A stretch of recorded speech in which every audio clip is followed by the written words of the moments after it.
rotten inside America. And I think the problem with many Americans is they're complacent. They expect, well, it'll heal itself again. So the thing that everybody can do is,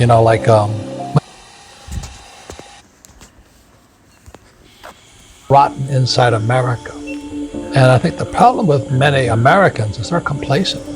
They expect, well, it'll heal itself again. So the thing that everybody can do is, Babylon will not be healed. I want to give all praise, honor, and glory to Yahweh Bashem Yahushai. Double honors to the apostles and elders of Great Millstone.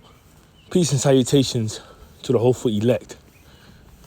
Babylon the Great, the daughter of Babylon, a.k.a. America, will not be healed. Right now, America's on an operating table, fighting for its life. And the surgeon don't know what to do. The surgeon don't know what to do. The surgeon has ran out of options. See, their options, was their blessing. Okay? One of their options was their blessing, which is the sword. They're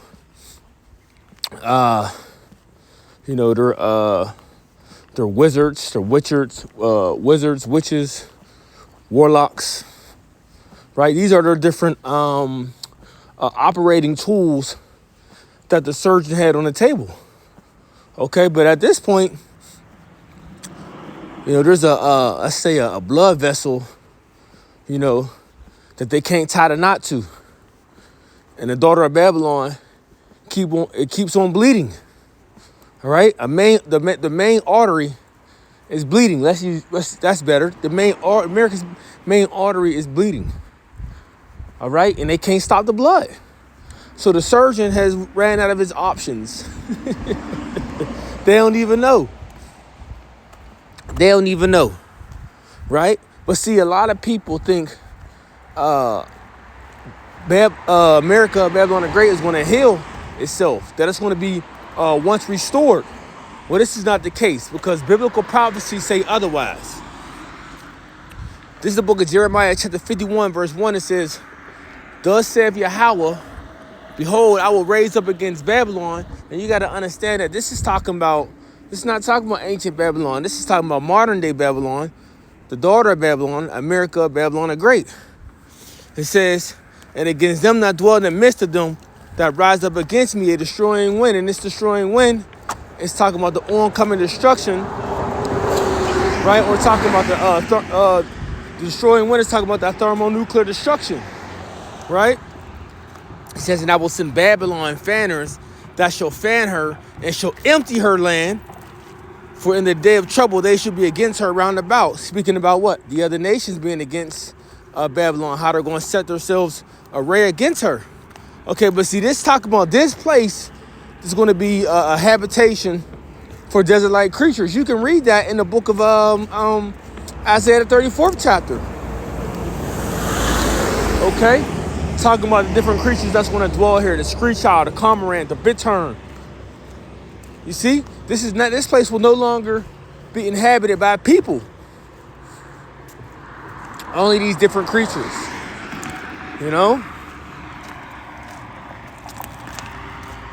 So verse 3 says, "Against him that bendeth, let the archer bend his bow, against him that lifteth himself up in his brigandine, and spare ye not her young men, destroy ye utterly all her host." You see? So when the nations get to shooting, right, they're not going to be thinking upon, well, this place has little children. Basically these nations ain't going to have sympathy for this place. And the Lord going to put it on the spirit of these the kings of the earth to do this, right? Because it is the Lord that worketh on the minds of kings. They do whatsoever he will. It says, "Thus the slain shall fall in the land of the Chaldeans, and they are thrust through in her streets. For Israel have not been forsaken, nor Judah of his power. of Yahweh of hosts, though their land was filled with sin against the Holy One of Israel. 1 second.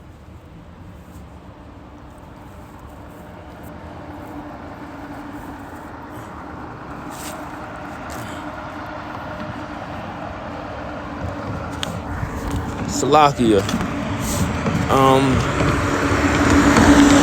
Verse 6, it says, flee out of the midst of Babylon, and deliver every man his soul, be not cut off in her iniquity.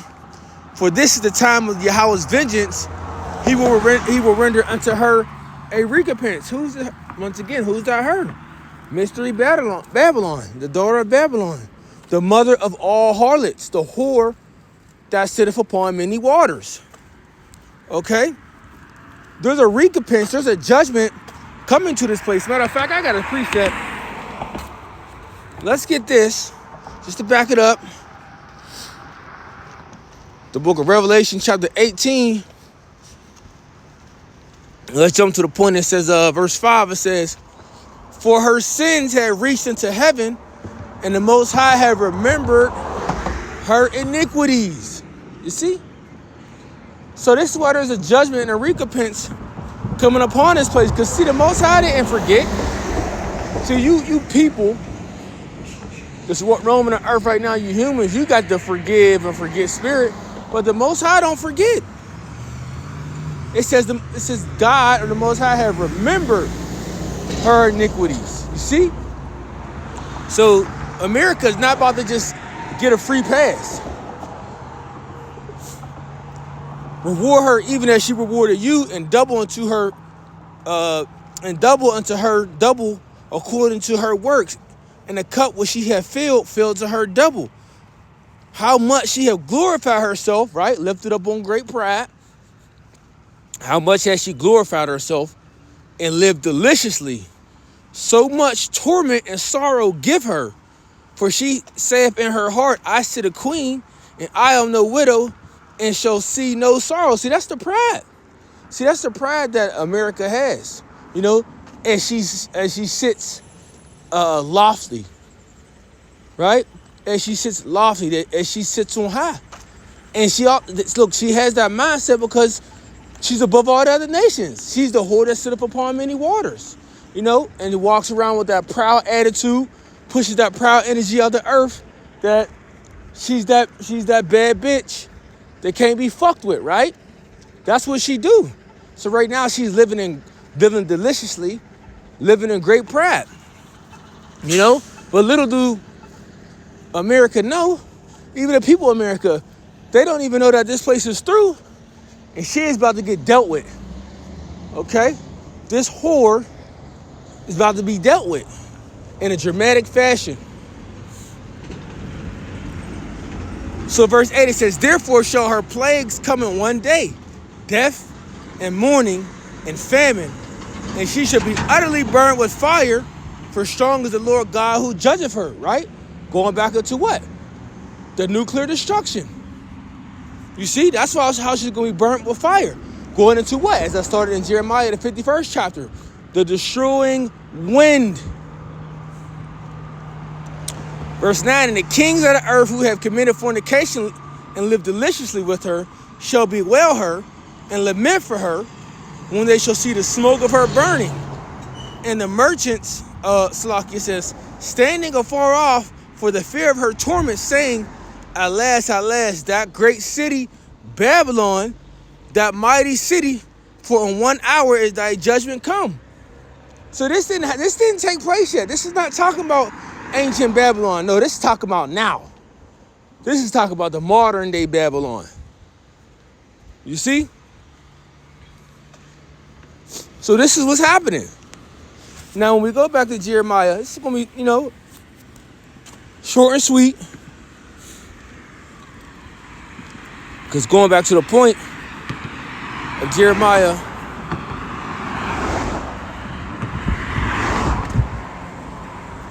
let's see, 51.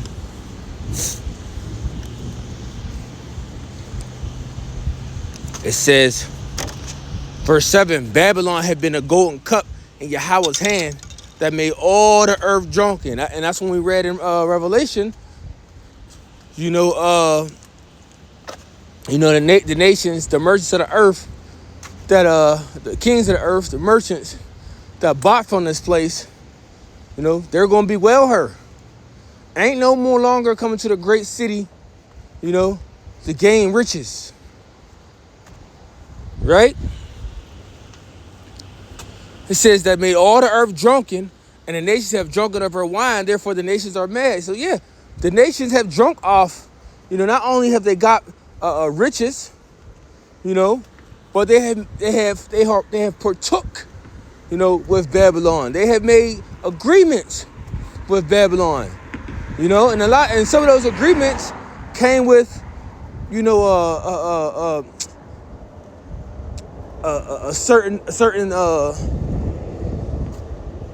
certain things, when nations make certain deals with America, certain case by case situations be where, you gotta push a particular agenda, right? Get into different heinous crimes or partake in heinous crimes that America maybe partaking in. And it might be stuff that you don't even want to do, but since you made this deal and agreement with them, right? You got to be in some type of aid with them because you made that deal with them. Okay, and y'all locked in agreement, like I said. Right? You took all these different philosophies of Babylon thinking it was going to be better for your country, your people. But now you coming to find out that, you've been deceived. You've been bamboozled. That these things that, that you were taught from the Babylonians that you thought would benefit you, it doesn't. Right? So the nations are mad. They confused. They pissed off. Right? So it says, Babylon is suddenly fallen and destroyed. How for her? Take bond for her pain. If so, she may be healed. We would have healed Babylon, but she is not healed. Forsake her and let us go, everyone to his own country. And that's what the nations are saying. Right? For her judgment reacheth to heaven and is lifted up even to the skies. Oh, remember, the nations are going to look on the destruction of Babylon. It said they're going to stand afar off and watch and bewail and moan her. You see? But the point is, read it again, it says, if so, she may be healed. We will have healed Babylon, but she is not healed. So in what? Forsake her. Oh boy. Forsake her. Because Babylon can't be healed. Like I started off with the lesson, the surgeon had ran out of options. Right? The surgeon had ran out of options, and she is just laying on the operating table, bleeding out. This is what we are witnessing right now. She is bleeding out. Right? Only thing that's going on, but you can see really is, how you hold pressure on somebody so they can try to stop the bleeding, put the bandage on it and just hold it and put pressure on it just to hold it, try to stop the bleeding. The leaking ain't stopping. So this is where we at. Okay, this is where we at. We right here with a whore is on the operating table bleeding out. She is not healed. Matter of fact, I gotta play one more. Let's play this and we'll play one more or another one.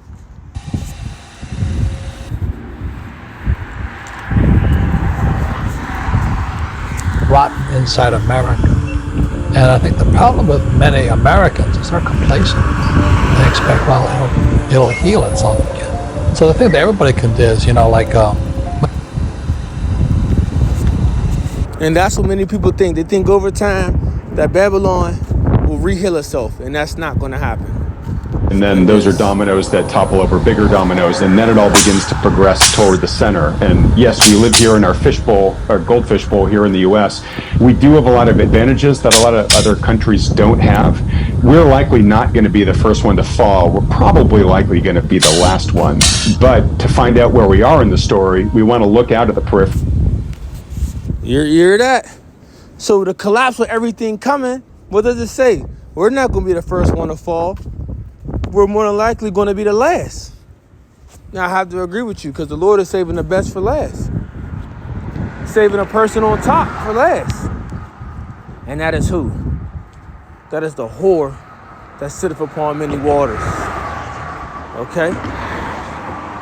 That's her. So the Lord is saving the best for last. Babylon will not be healed. Shalom.